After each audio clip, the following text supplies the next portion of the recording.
We did our study on loot box mechanics and specifically children. And so uh, essentially the way we did this, you can go to the next slide.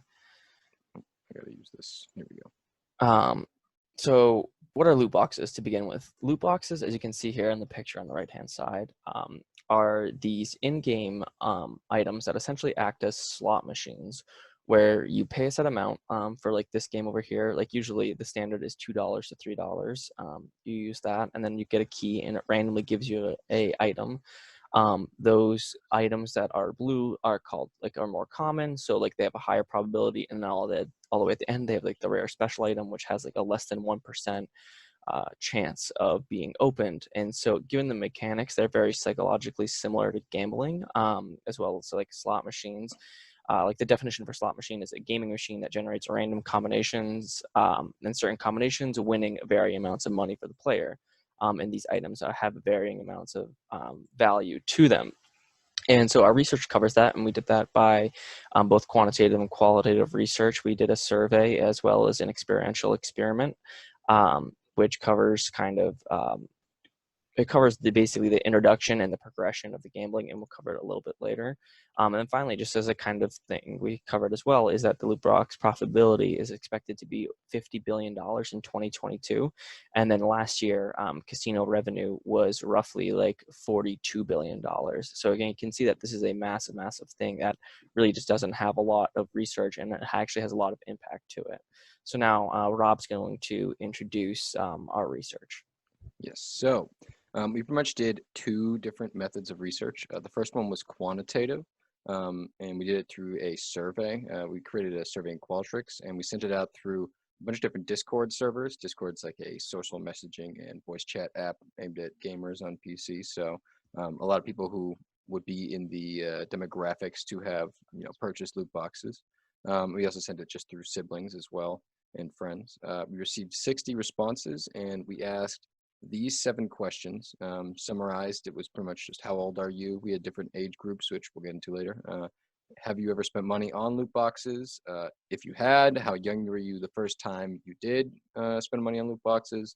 Have you ever done real gambling, which you define it as casinos, slots, cards, lottery tickets? And if you did, was it in person or online? And if you had gambled real money, oh sorry, yeah, if it was in person or online, and was it before or after purchasing loot boxes? And then similarly for fantasy sports, sports betting, and esports betting, if they engaged in that, and if they had done that before or after buying loot boxes.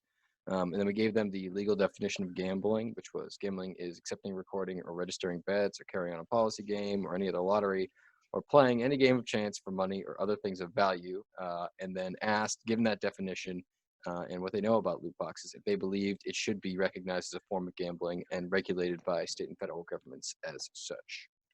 So for the demographics of our respondents, 87% were in the 18 to 20 age group or in the 21 to 24 age group. And that was, the vast majority of our respondents, essentially college-aged or end of high school aged people. And then we had 5.66% in the 14 to 17 and 7.55 in the 25 plus group. 51.6% had never actually purchased loot boxes, and the remaining 48.3 had, and we're going to call those loot boxers for the sake of brevity throughout the rest of the research. The age distribution of loot boxers was similar to the total. So with it being vast majority 18, 20, 21 to 24, with the exception being that up to the 25 plus group, none of them had purchased loot boxes. So, and then the vast majority of the respondents were from USA, but there were 3 from Britain.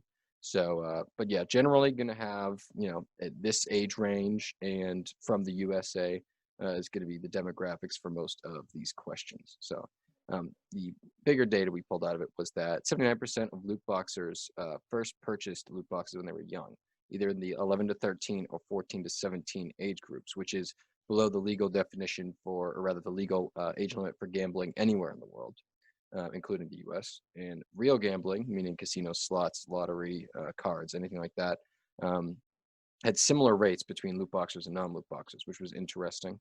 58.6 with loot boxers and 60 with non-loot boxers. And the similar rates were also seen in sports gambling, 41.4 to 39.7. But what was of note was that loot boxers all started these gambling habits after loot boxes, which makes sense, especially considering the majority were buying them under the age of 18. But it does go to show that essentially, even though we see similar rates for, real life gambling or sports gambling between the two groups, essentially loot boxers were starting those behaviors well under the legal age they should have. It seems most of them end up, doing some kind of gambling once they reach 18 or 21, depending on the state and what, gambling activity it is. They will, perform some of those activities, but essentially these people were doing it when they were, under the legal age for any other type of gambling. So on the legality of loot boxes, 63.8% said it should be considered gambling, including a majority of loot boxers as well, which is interesting to note considering they all, the majority of loot boxes also admitted to having, purchased and opened them under the legal age for gambling. So our conclusions on that, loot boxes are largely targeted at and attract children and teens. Many of these young people go on to gamble in real life, but it's not clear whether loot boxes are a cause or are a effect of, if you're born with gambling tendencies, or if these are grooming children to have gambling tendencies, a nature or nurture kind of question, and definitely require further research to see the effects longer term.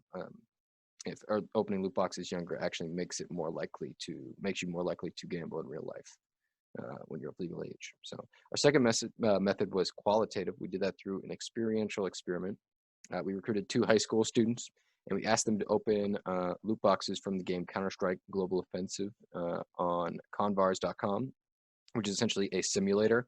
So thankfully we didn't have to spend actual money on opening these for the experiment, but it's a simulator for opening them, and it will show you your net profit and loss ratio. What's interesting about Counter-Strike cases or loot boxes is that the items that are dropped can be sold on a marketplace, the Steam marketplace. You can't get the money in, cash money in your wallet, but you get it into your Steam wallet, which can be used to buy other games. So it has an actual, dollars and cents monetary value to it, which we'll talk about later, is very dissimilar from other games loot boxes. So it makes it easier to see your actual net profit and loss as it goes on. And then we asked a list of 10 questions of the 2 respondents we asked a list of questions after they had opened 10 loot boxes. So the first subject could see the profit and loss the whole time, and they had indicated they had opened loot boxes before. And as they saw the net loss of each of their openings grow, they became more and more upset with it, wanting to, just hoping they would get something better the next time they opened, and being like, oh, come on, things like this. So, and they ended up with a net loss of $17.08 after opening 10 loot boxes. And they rated the experience a 4 out of 10 in enjoyment, unimaginable with that kind of loss. And they said that compared to the other games they had opened loot boxes in, that it was similar in aesthetics but different in value. As I had said before, the skins in Counter-Strike have a specific monetary value attached to them, whereas in other games, they can't be sold, so you're not really told what the value of them is. It's subjective what the value is, which we can see in the second subject, who couldn't see the profit and loss while they were opening the cases. They did say they hadn't opened loot boxes before, or had not opened loot boxes before. And when they were opening the cases, the skins they were dropped, they based their enjoyment or their happiness of what they were dropped based off the appearance of them and not off of the value, as they couldn't see it. This subject ended up with a net loss of $22.44, which they could not see when they rated initially. They gave it a 7 out of 10. They mentioned that they liked a lot of the skins they got, and they didn't have the negative experience of seeing their losses add up that the first subject did.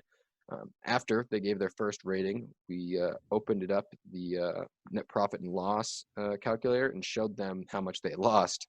And they changed their rating to a 3 out of 10 upon seeing the amount of money they had lost during those 10 loot boxes. So our conclusions with this were the win rate, it should be noted, is similar with these Counter-Strike cases as it is in other games. As Connor mentioned before, there's items that are very common in most cases, or loot boxes will drop, and then there are items that have like a less than 1% probability of dropping. But those are really the items people are trying to get. The difference is the valuation of the drops. Like I've said, CSGO, you can see the actual monetary value, whereas in these other games, it's essentially subjective. It's up to you to determine the value of the skin based on how much you like it or not. And so what that can do, it appears, is people enjoy, despite losing money, like the subject 2 did, they're still enjoying opening the cases because they're not looking at the monetary value lost. They're just looking at, oh, I won, you know, if they like the skin that dropped, even if they really are still just losing money. And so we thought this could groom kids to ignore profit and loss when they're gambling in the future and leading to unhealthy habits and around gambling. And that could be a further point of research in the future, seeing how this affects gambling habits as far as if they are reckless with their gambling when they get older, if kids are opening loot boxes young. So I'll pass it off to Jack here, and he'll talk about the internal view on our research. The perceived value of a lot of these cosmetic rewards are increased when the player has a greater product involvement. Meaning, the more they play, the more that these cosmetics, the skins, and other uh, gun colors and all kinds of other things mean more to them. It stimulates a rush or a gambler's high when using the electronic gambling machines and these loot boxes. It's similar to the high that gamblers feel when they finally win that big jackpot on a slot machine in a casino. Many people use gambling as an escape from the real world, or if they're in a bad situation. And sometimes it can go on for much longer than they ever expected it to go when they first start.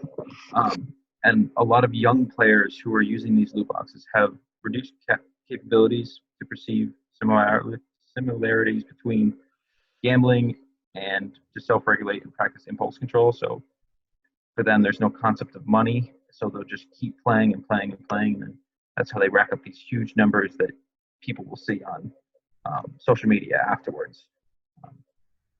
Jonathan will now inform on the external view of analysis. So it's important to understand the power of online influencers, generally content creators for the types of games that young followers might be playing. And oftentimes they're sponsored and will open hundreds of dollars worth of loot boxes on camera and get really excited when they get the items that they're looking for, and then they'll play with those items in game and flaunt them off during their streams or YouTube videos.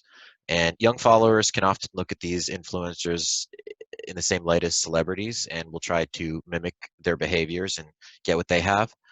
It's also important to note social pressures. The gamers are often pressured into purchasing loot boxes based on what their friends are doing. When their friends are running around with all the new skins and power-ups that just came out, it can ostracize the player for not having the same items that their friends have. Drive theory states that consumers can make consumption choices in an effort to reduce internal tensions based on unmet needs. In addition to loot boxes that are purely cosmetic, meaning they don't offer any in-game changes rather than different color for your weapon or for your character, these loot boxes provide functional in-game advantages over other players. And by linking functional player progression to loot boxes, they're intentionally given internal tension because their ability to compete at a fair level is restricted if they do not purchase the loot boxes. So rather than having it be an option, it becomes more of a necessity if they want to effectively play the game that they've already purchased. I'm going to hand it off to Connor for our final recommendations. Yeah, so the first and most important thing that we think needs to be done right now is like starting long-term research into effect on children. Currently, there's not really any research that we could find going in specifically on loot boxes. There are some on online gambling and kind of like slot apps. But we think loot boxes has a much broader sense that needs to like a sense of urgency, especially because of the projection of the loot box market being $50 billion, that there kind of needs some research into what's going to be happening with that. The second is increased regulations and restrictions. These can add up very quickly and become very costly, especially when these kids aren't seeing the cost of what it is, and maybe their parents are the ones like footing the bill and can cause like kids to take their parents' credit cards or something like that. So and also there's a bill recently that was put up, and then it got shut down by lobbyists in the video game industry who kind of shut it down very quickly. As that kind of shows that how quick it got shut down, and it caused all the video game companies the big corporations to band together. That kind of is an insight into needing the more regulation. And then one way we thought of doing that is kind of increase the transparency is by showing the actual odds of like on the case. So saying that, okay, there's a 0.00001% chance or like 1 in a million chance that you're going to get this item. I know there's a study done for slot machines that showed the odds, and it showed a decrease in usage. And so maybe that's something they can do to cut down on that. And so if you have any questions, you can hit us up on Slack and let us know. Other than that, have a good one. Thank you.